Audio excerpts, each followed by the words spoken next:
We're diving deep into the hidden world of piracy, hackers, and software cracking. In 2013, Adobe took the stage with a grand announcement. They declared that piracy was a thing of the past and introduced Creative Cloud, a subscription-based system they claimed was backed by a security infrastructure so strong it was uncrackable, costing them millions to develop. Gone were the days of one-time purchases and copying CDs. Programs would now run through a subscription model and couldn't be opened without connecting to Adobe servers. To them, this system was like a fortress of steel. Penetrating it was deemed nearly impossible. But then, something unbelievable happened. Just 2 days after that speech, the first cracked version of Creative Cloud began circulating online. Think about that. Years of development, millions of dollars invested, a digital fortress built with high walls, yet within 48 hours, a small group of people managed to bring it down. But this story didn't begin in 2013. To understand it, we have to go back, way back, to the 1980s when personal computers started becoming widespread.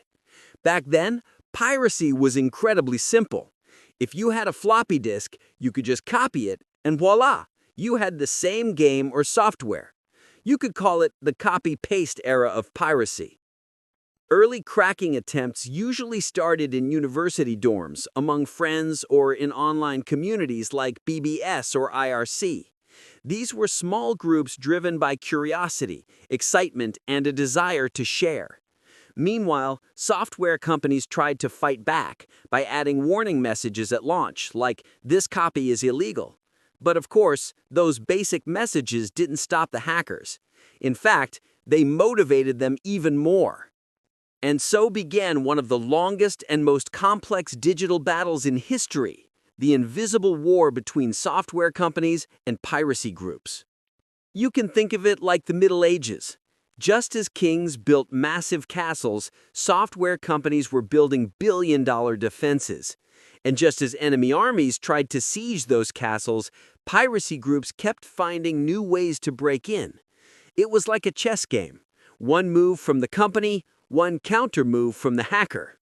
Sometimes an entire fortress built by a billion-dollar company could be torn down by just a few lines of code written in a student's dorm room.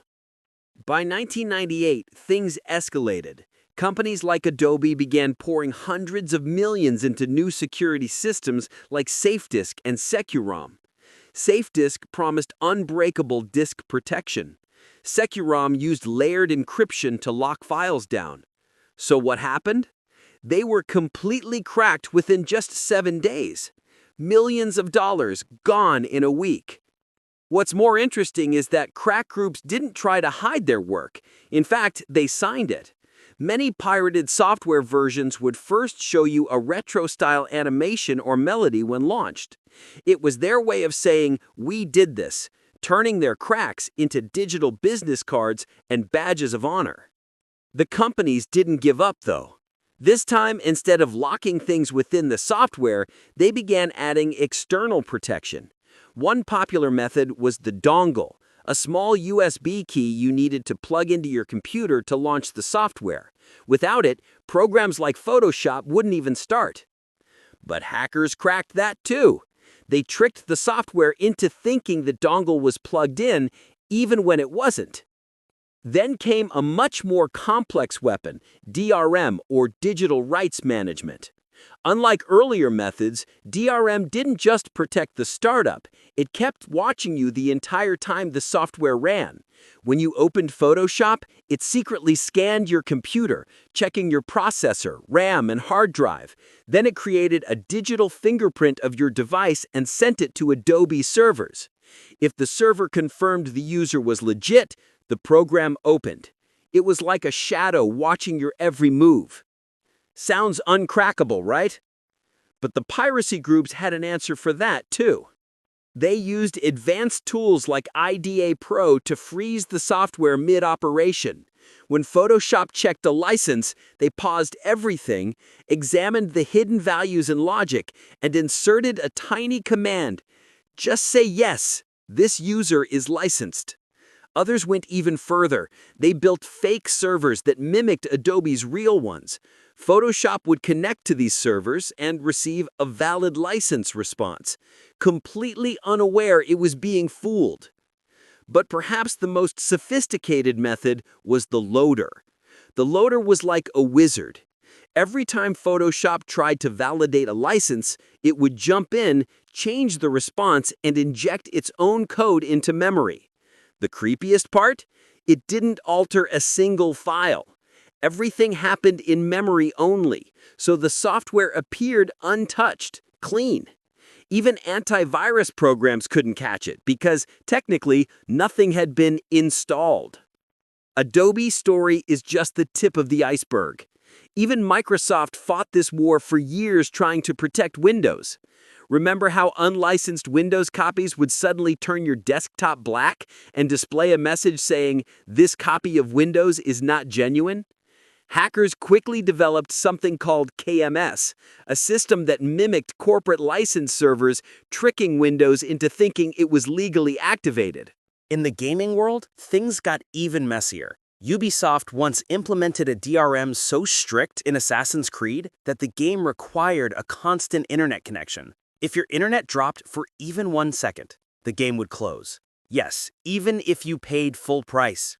Imagine that. You legally purchased the game, but if you rode the subway or lost Wi-Fi, the game kicked you out. Ironically, the pirated version of the game didn't have this issue. The legitimate customer was punished, the pirate played in peace. This caused a massive backlash and taught the industry a harsh lesson. If DRM hurts the user experience, it doesn't stop piracy. It actually makes piracy more appealing. There's another side to all this. Companies claim they lose billions every year to piracy, but the truth isn't so black and white. Piracy actually opened the doors of the tech world to millions. Today's professional designers, coders, and editors, many of them had their first experience with Photoshop, Premiere, or Visual Studio through a pirated version. Of course, that doesn't justify piracy. Stealing someone's work is never right. But there's an undeniable fact here. Piracy gave access to those who had none. It wasn't just a crime, it became a cultural tool that spread technology to the masses. And it makes you wonder, if piracy never existed, would these software programs be as widespread as they are today? Maybe millions would have never stepped into the tech world. Maybe these software giants wouldn't be as big as they are now. But there's one more detail that's often overlooked. Pirate groups aren't some chaotic mob. Many of them follow unwritten ethical codes. Most avoid touching banking apps, healthcare systems, or anything that could harm lives. Their targets are usually entertainment software, games, Photoshop, office programs. For some, the goal isn't theft, it's proving that no lock is truly unbreakable. Some groups even continue leaving their digital signatures inside cracked programs, proudly saying, "We were here." So what does the future hold for this never-ending war? The answer is already starting to take shape. Adobe has begun moving key features entirely to the cloud. Now certain operations don't even happen on your computer. They happen on Adobe's servers. To crack them, you'd need to hack their infrastructure, not just your own device. This changes the game entirely. On top of that, AI-powered security systems have entered the battlefield. In the past, protection methods were static. Once cracked, they stayed cracked.